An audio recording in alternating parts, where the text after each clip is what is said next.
আসসালামু আলাইকুম বন্ধুরা, সবাই কেমন আছো? আমার আম্মু ব্লেন্ডার দেখছো কিনেছে, কি সুন্দর। আমার আম্মুর একটি ব্লেন্ডার আছে, তাও আরেকটি কিনেছে। এটা দেখে পছন্দ হয়েছে। দেখতে পাচ্ছ ভিতরে ব্লেন্ডারটা আছে, সাথে কয়েকটি এই যে বাটি দেয় ওইগুলো সহ আছে। অনেক সুন্দর কিন্তু ব্লেন্ডারটার কালার। বন্ধুরা দেখো কি সুন্দর কালো ব্লেন্ডার। দেখো দেখো নিচে কত সুন্দর করে স্টিল দিয়ে মোড়ানো হচ্ছে। দেখতে পাচ্ছ এখানে 4টা বাটি দিয়েছে।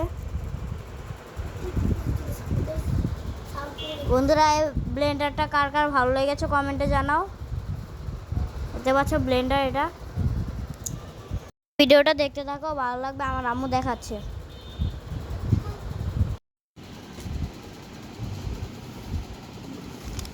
দেখো এটা জুস করার ব্লেন্ডার, এটার ভিতরে ছাঁকনি আছে।